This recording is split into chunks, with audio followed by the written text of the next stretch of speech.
Vendue par sa belle-mère pour épouser un homme que tout le monde croyait fou, Sally découvre que derrière le silence de Momo se cache un cœur immense, et un empire bâti dans l'ombre.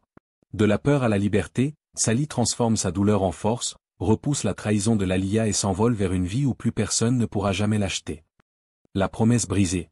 Le ciel est encore voilé ce matin-là quand Sally, 20 ans, ouvre les yeux sur sa natte, le corps engourdi par une nuit blanche. Dans la petite maison en banco, le silence est plus lourd que d'habitude. On entend seulement Lalia, sa belle-mère, tourner autour du foyer, jetant des morceaux de bois sec pour raviver le feu. Sally serre son pagne contre elle, comme pour se protéger de ce qui l'attend. Depuis la mort de son père, c'est Lalia qui décide de tout. Elle a toujours répété aux voisines qu'elle veille sur Sally, comme sur sa propre fille.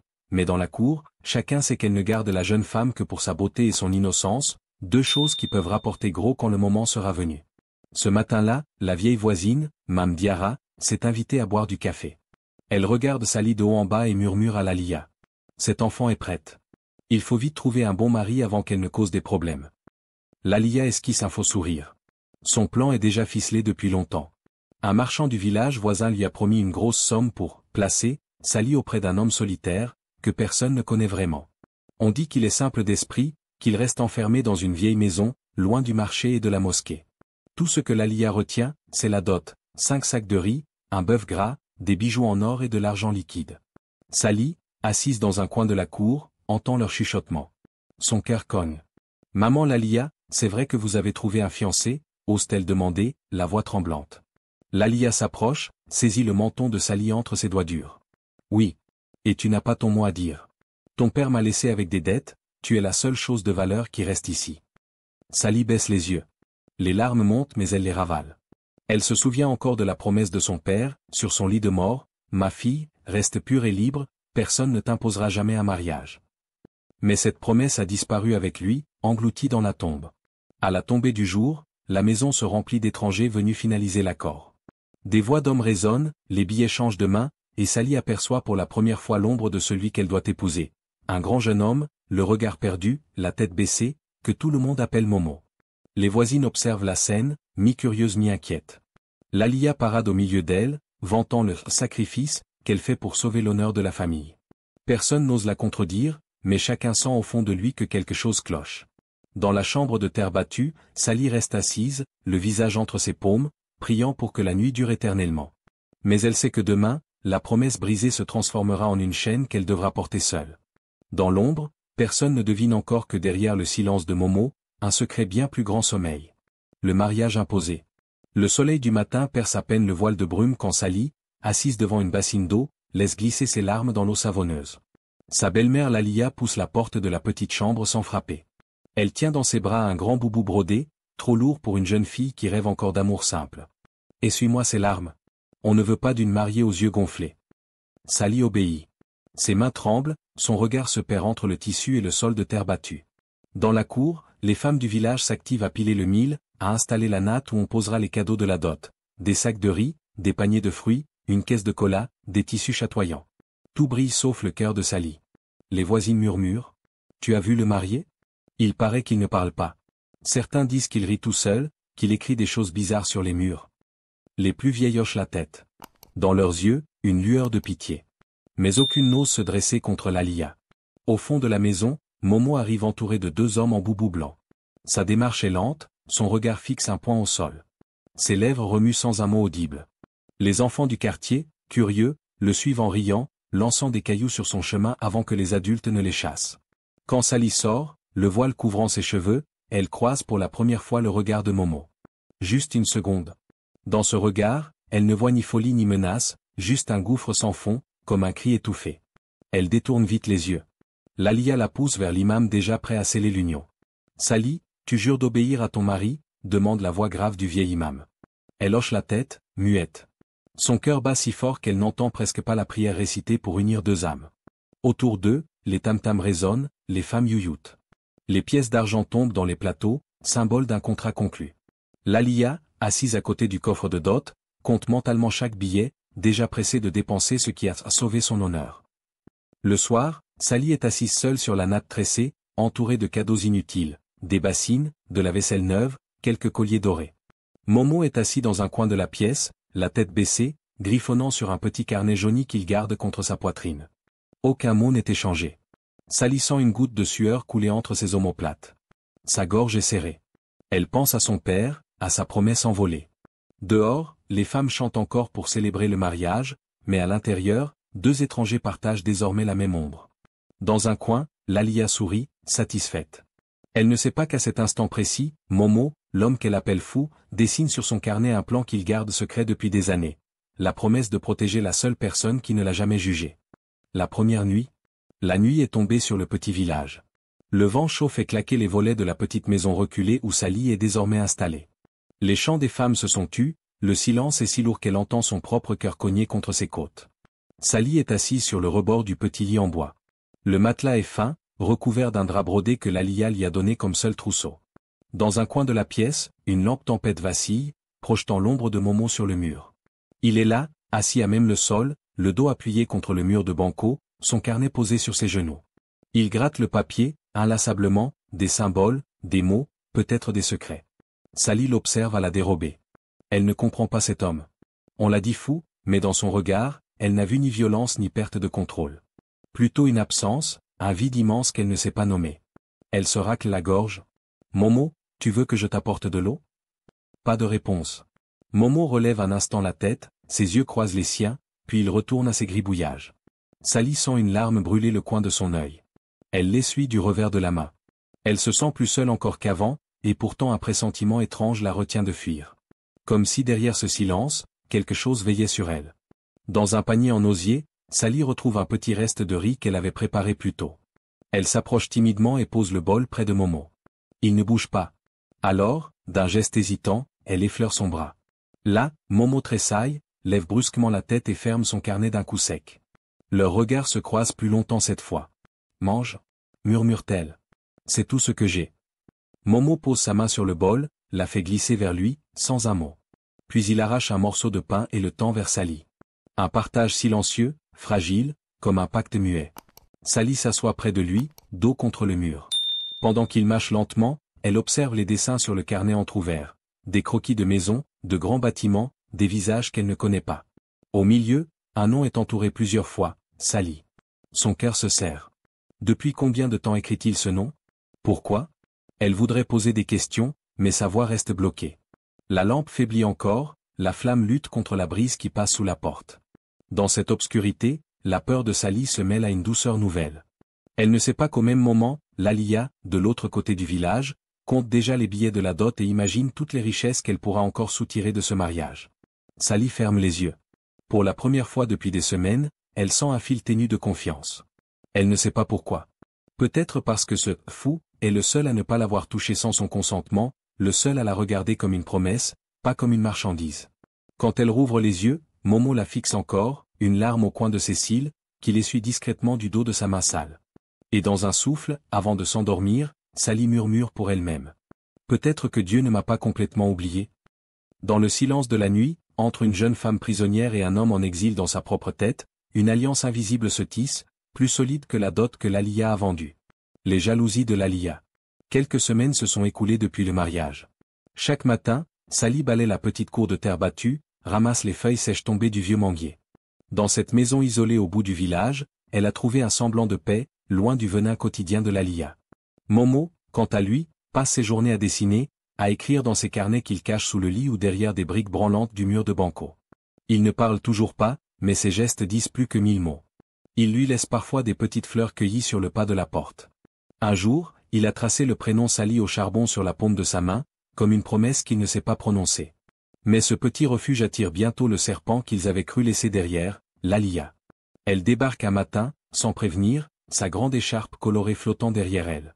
Dans ses yeux brille la lueur cupide de celle qui n'est jamais rassasiée. « Sally » gronde-t-elle en entrant sans frapper. « Prépare-moi de l'eau pour me laver les pieds, je reviens de loin. » Sally sursaute mais obéit.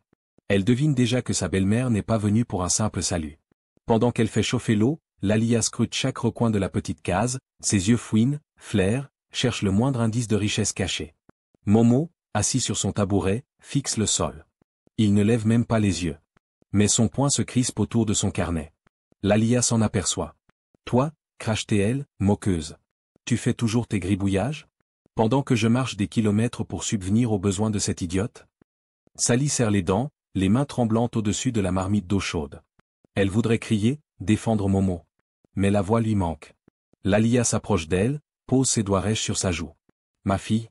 Susurre-t-elle, faussement douce. Il faut m'aider, tu comprends? Tu sais que c'est grâce à moi que tu vis ici? Sally baisse la tête.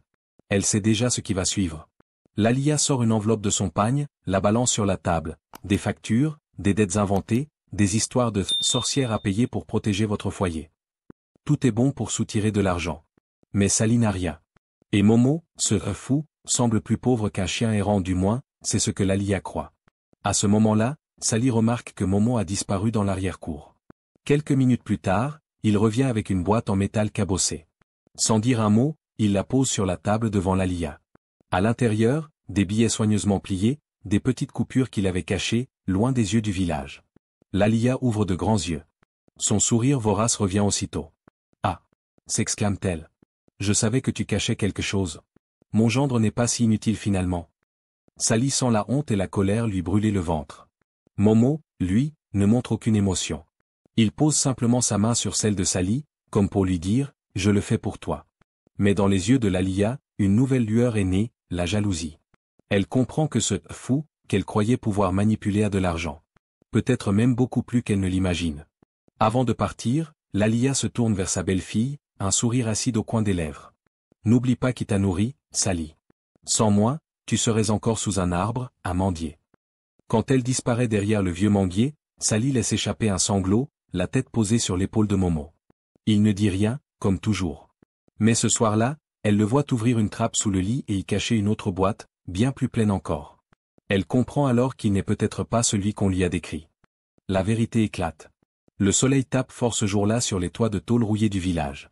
L'air est lourd, presque électrique, comme si quelque chose de plus grand que la poussière et la misère planait dans l'air. Dans la petite maison en banco, Sally balaie le sol, jetant parfois un regard vers Momo, assis sous le manguier. Comme toujours, il griffonne dans son carnet, le visage paisible, presque enfantin. Mais depuis la dernière visite de Lalia, un changement flotte dans l'air, Sally le sent. Momo sort plus souvent. Il disparaît à l'aube, revient à la tombée du jour, et parfois, elle l'aperçoit parler à de parfaits étrangers de riches hommes en costume, dont les voitures brillantes soulèvent la poussière du sentier de terre. Ce matin-là, un vieux pick-up noir s'arrête devant leur portail. Deux hommes élégants descendent, chaussures cirées, chemises repassées. L'un d'eux tient une mallette en cuir. Sally, inquiète, recule dans l'ombre du couloir. Momo se lève, pose son carnet à côté d'elle et va à leur rencontre, le dos droit, le regard soudain ferme. Elle n'a jamais vu Momo comme ça, il ne fuit plus le regard, il serre la main, il hoche la tête comme un chef. Les voisins se rassemblent discrètement derrière la palissade. Les rumeurs jaillissent comme une traînée de poudre. Qui sont ces gens? Pourquoi saluent-ils Momo comme un patron? Sally n'ose pas respirer. L'un des hommes se tourne vers elle, retire ses lunettes de soleil, et lui adresse un sourire respectueux. Madame Sally, vous ne me connaissez pas encore. Je suis l'avocat de votre mari. Avocat? Le mot résonne dans sa tête comme une gifle. Momo, ce fou, qu'on lui a imposé, a un avocat? L'homme poursuit, voix basse pour que les curieux n'entendent pas. Je viens finaliser les documents. Monsieur Momo souhaite que vous sachiez tout de sa situation. Il a longtemps fui, mais maintenant, il est temps. D'un geste assuré, Momo ouvre la mallette sur la table de la cour. À l'intérieur, des liasses de billets soigneusement rangés, des documents officiels, des titres de propriété, des photos d'immeubles modernes, de terrains à perte de vue. Sally retient son souffle. Ses mains tremblent. C'est à toi, Momo? Il ne parle pas, mais son sourire est plus éloquent qu'un long discours. Il pose doucement sa main sur la sienne, puis pointe du doigt une photo. Un grand bâtiment au centre-ville, avec un panneau lumineux, Momo Holdings SARL. Sally se souvient de ce nom qu'il écrivait encore et encore dans ses carnets. Ce n'était pas de simples gribouillages de fous, mais les plans d'un empire. À cet instant précis, Lalia, attirée par le bruit, surgit dans la cour, essoufflée. Elle manque de tomber quand elle voit l'avocat, l'argent, les papiers étalés comme un trésor mis au jour. C'est quoi ça? Hurle-t-elle, la voix vrillée par la panique. Momo? Sally? Vous aviez tout ça et vous ne m'avez rien dit? Sally serre la main de Momo, comme pour s'ancrer dans cette nouvelle réalité. Lalia s'approche, mais l'avocat l'arrête net. Madame, vous n'avez aucun droit ici.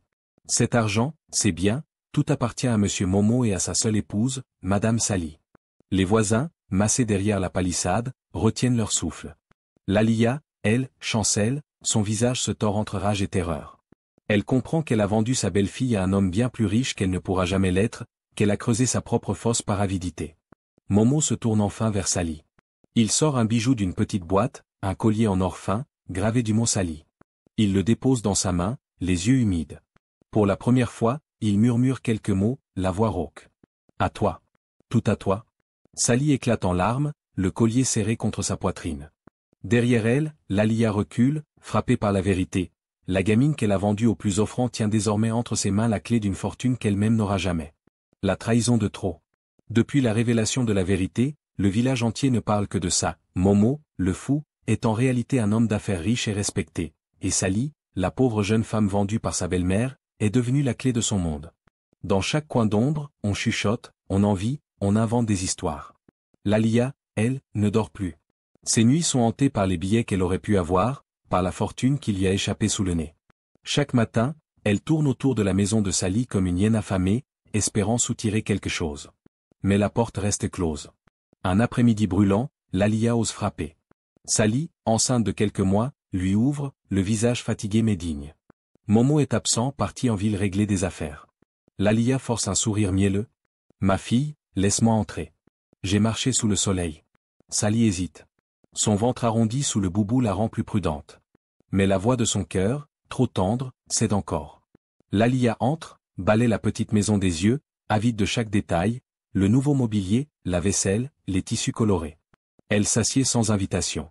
On dit que Momo a ouvert un compte à ton nom, n'est-ce pas? Dit-elle, faussement amusée. Tu sais, gérer l'argent, ce n'est pas pour toi. Donne-moi ta confiance. Je vais t'aider. Je suis ta mère, non? Sally la regarde sans un mot. Une colère froide, nouvelle, couve sous sa poitrine. Lalia continue, plus insistante. Écoute-moi bien. J'ai un cousin en ville. Il peut faire fructifier votre argent. Il suffit que tu signes ici. Elle sort un vieux carnet et un stylo. Ses mains tremblent d'excitation. Sally fixe la feuille, puis le visage tendu de celle qui l'a vendue comme un objet. Les souvenirs reviennent comme des lames de rasoir. La promesse brisée, les humiliations, la peur, et maintenant, la même bouche qui l'appelle « ma fille » pour lui voler son présent. Elle inspire profondément, son bébé remuant sous ses côtes. Non, Lalia. Sa voix est ferme, presque glaciale. Cet argent est pour moi, pour mon enfant, et pour Momo. Tu n'as aucun droit. Lalia sursaute. Elle n'a jamais entendu ce ton sortir de la bouche de Sally. Elle se lève brusquement, renverse le tabouret. Insolente. C'est moi qui t'ai élevée. Sans moi, tu serais morte. Tu me dois tout. Sally croise ses bras sur sa poitrine, le menton relevé. Tu m'as vendu, Lalia. Et tu aurais pu me vendre 100 fois encore si tu avais su que Momo avait tout ça. Aujourd'hui, tu n'as plus de pouvoir sur moi.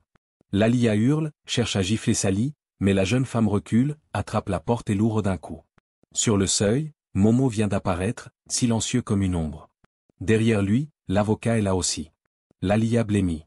Momo fixe Lalia. Ses yeux, d'ordinaire fuyants, sont calmes et durs. Il avance, se place devant Sally, la protège de tout son corps.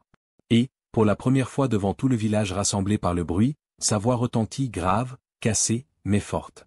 Tu ne poseras plus jamais un pied ici, Lalia. Cette maison n'est pas la tienne. Sally n'est plus ta servante. Elle est ma vie. Les voisins murmurent, certains cachent des sourires. Lalia recule, tremble, la bouche ouverte sans trouver de mots. Elle regarde Momo, regarde Sally, regarde la cour qui la juge. Puis, comme une bête blessée, elle tourne les talons, ses pas soulevant la poussière qu'elle avait cru posséder. Ce soir-là, pour la première fois, Sally s'endort dans les bras de Momo sans peur. Elle sait que le poison de Lalia ne coulera plus dans sa vie. Elle sait que même un homme qu'on dit fou peut être le plus grand rempart contre la trahison. L'envol de Sally. Le vent chaud du village porte encore les échos de l'affront que Momo a infligé à Lalia. Les anciens en parlent sur les nattes à l'ombre des manguiers. Les jeunes femmes murmurent le nom de Sally, celle qui a tenu tête à sa propre belle-mère et qui a transformé une malédiction en bénédiction. Dans la petite maison désormais fleurie, Sally veille sur son ventre rond.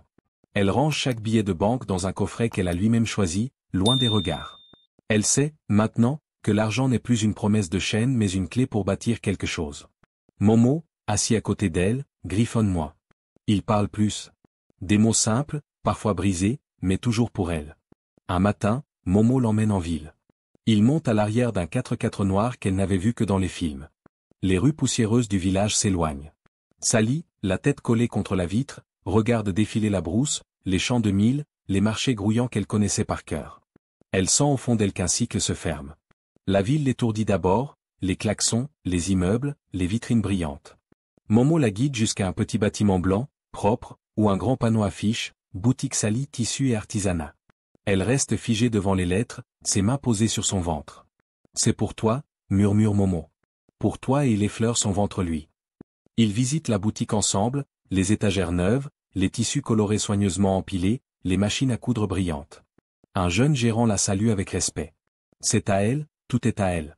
Elle se souvient alors de la petite fille silencieuse qu'elle était, agenouillée près du feu pendant que Lalia marchandait son avenir. De retour au village, les enfants courent autour d'elle. Les vieilles femmes du voisinage la saluent maintenant comme une grande dame. Même celle qui, jadis, l'avait traitée de « pauvre idiote vendue à un fou », baisse les yeux quand elle passe. Sally ne répond ni par le mépris ni par la vengeance, elle offre du tissu aux veuves, finance des médicaments pour les malades. Sa bonté la protège plus que tout l'or de Momo.